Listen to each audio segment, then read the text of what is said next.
We frame being a stay-at-home mom as some kind of dream, right? Stay home and raise your kids and be taken care of. And listen, for some women, that works absolutely. But when it doesn't, everything changes so fast. It gets framed as a privilege, but in an abusive relationship, it is a vulnerability. I'm going to walk you through the actual risks of being financially dependent in a relationship, why it feels so safe when you're in it, and what happens after the dynamic shifts. Before we go any further, my name is Lisa Sonni. I'm a certified relationship coach. I'm an expert in toxic and abusive relationships. I've written 5 books, and I speak internationally on these topics. If these are topics you need to know more about, hit subscribe so you don't miss more content like this. Now, let's talk about why this really feels like a privilege, right? You're not working outside the home. There's no tech support coming in. You get to be with your kids. It looks like security. It looks like stability. It's actually pitched to women, I say marketed really to women, as this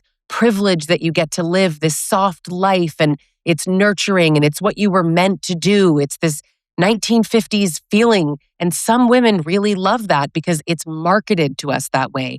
It's a privilege. And I am confident that there will be people in the comment section being like, but it is a privilege.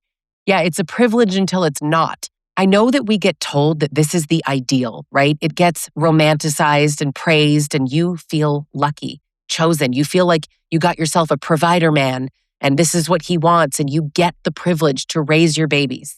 And honestly, that narrative holds a lot of weight. I understand where it comes from, but what are you actually trading? Okay, you are opting out of the workforce, fine, no income of your own, no financial independence. Your career progression either stops or never starts. You do not develop in the same way, right? Your resume has a huge gap in it, if you ever had a resume at all. And your access to money is through him. And that matters more over time. I mean, people act like, oh, well, it's in both of our names and we both have access and we're both aware of the finances and all of that. But at the end of the day, watch how fast this becomes his money. When you are in this dynamic, you are making a trade. You are choosing to stay home and trading your career, your own livelihood, your own financial stability for doing labor and raising your own children, yes, all to be dependent on someone else. And there's actually a really hugely important expression that a lot of people say, and I love it. And it's that when you give a man the power to feed you, you give him the same power to starve you.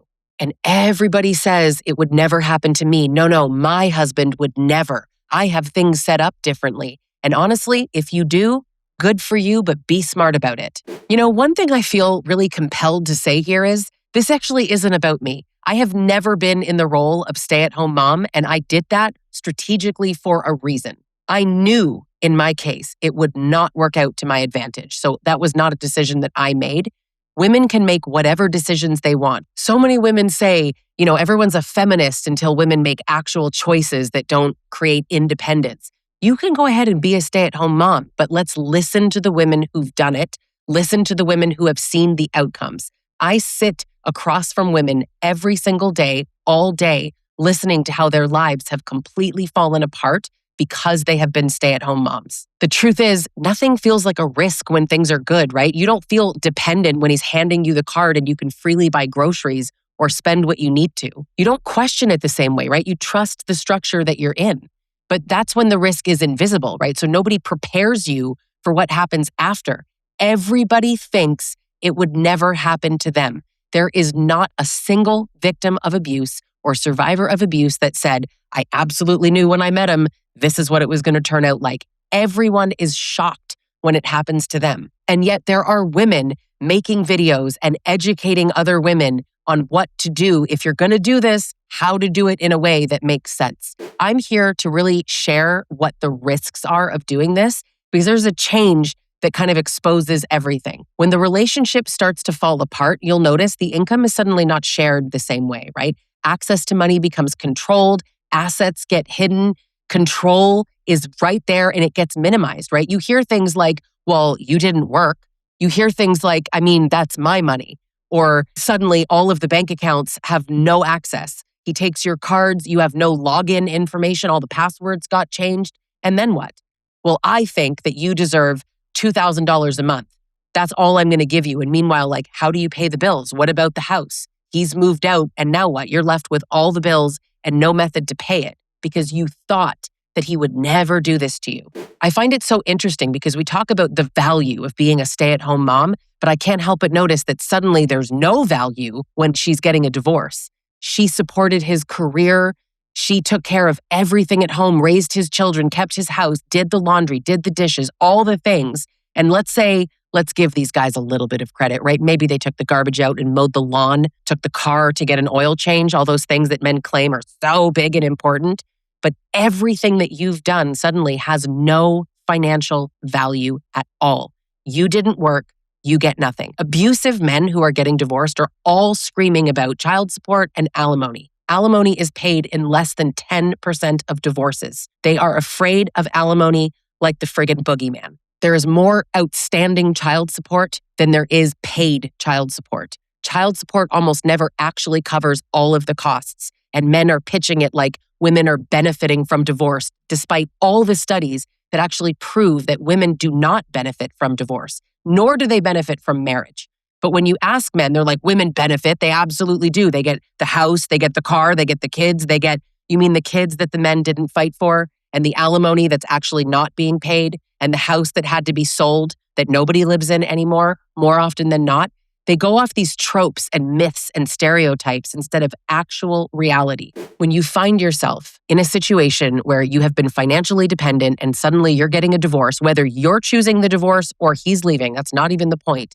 You find yourself with no work experience, without any financial footing, and you are rebuilding from behind while simultaneously dealing with a divorce and all of this emotional fallout. Everything that felt like your biggest security when things were good become your biggest vulnerability when things are not. Now, in an abusive dynamic, this is the absolute worst. These abusive men want power and control. And when they lose control of you emotionally as a person, the next target is money. Control is always going to be there. Financial abuse is prevalent in 99% of abusive relationships.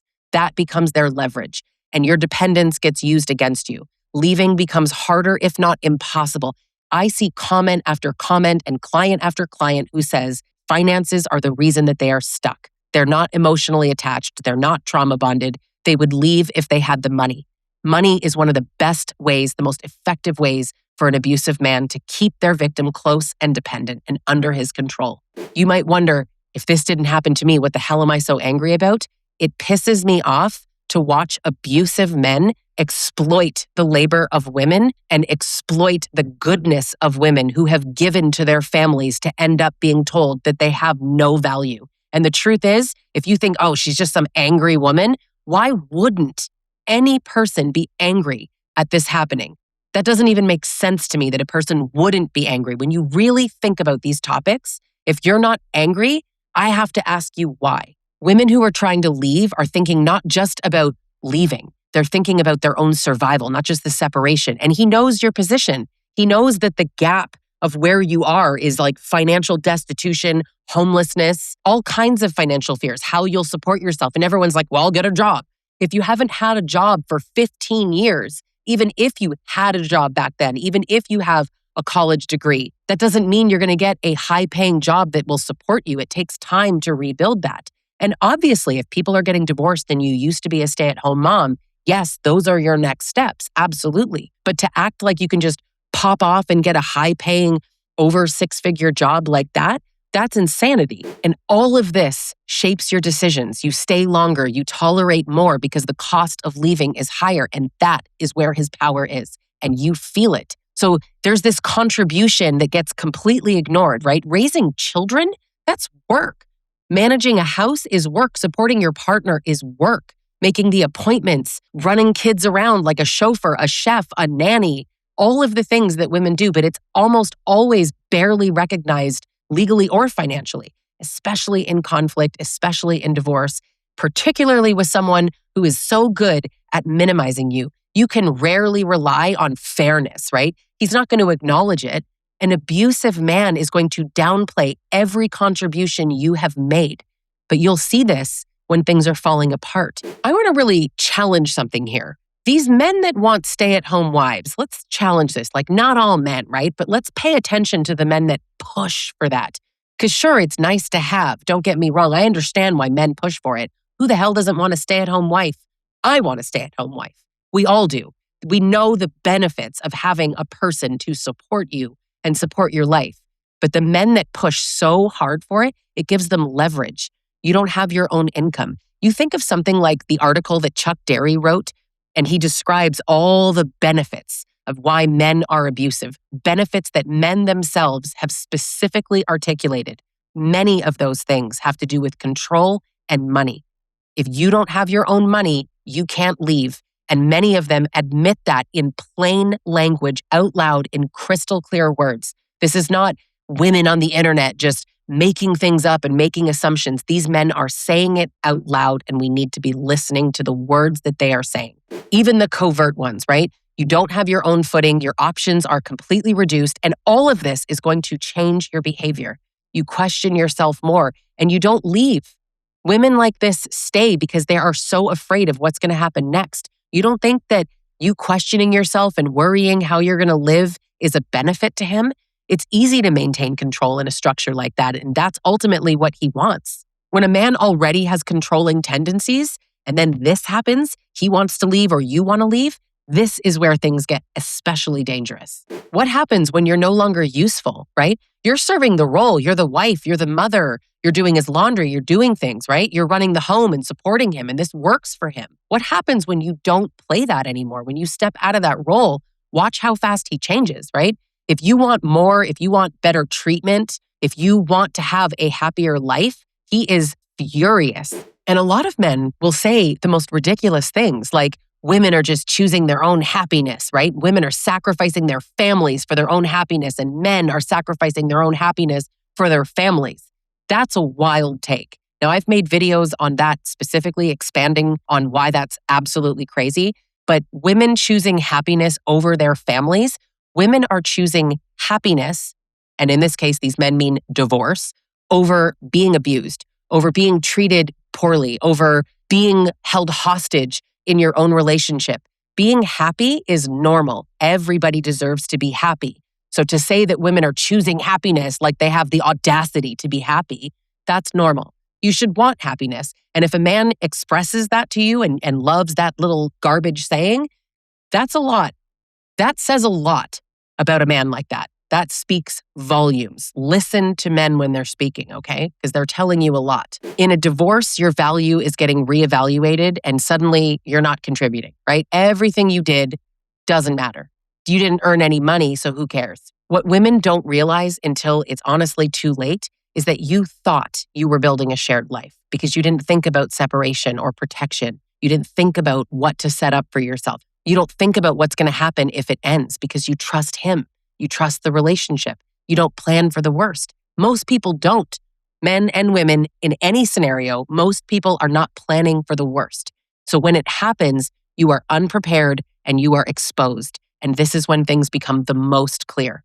So what this can look like in real life is you asking for money and you feel like you have to explain why. He questions your spending. You hesitate before you buy yourself anything. And you even start thinking of it as his money. He gave me money. He bought me this instead of it is shared money. You second guess your own purchases. You justify basic things. There are women that I have spoken to that have to produce receipts. If you go to CVS, it's not just that you have to have used the debit card and he can see that it says CVS. He needs the receipt. He needs to make sure. He needs to know line by line what you bought. That's very overt financial control. As an aside, a lot of people miss a really sneaky way that men can financially control you, which is actually where you have access to all of the money, but you're in charge of everything. So he brings in the money, but you're responsible for everything. And if there's ever a shortage of money, somehow it's your fault. Financial abuse can look like a lot of different things. In fact, I have a playlist on all the different types of abuse, and the one on financial abuse is something you need to watch. If your financial stability just depends on one person, I want you to sit with that for a second and really sit in what this risk is. This isn't about judging your choices. Anyone can make any choice they want, but I want women to understand the structure because dependency creates risk. Even in a good relationship, but especially in an abusive one. And you don't feel it until you need to leave. That's when it shows up. When it actually matters, that's when it becomes real.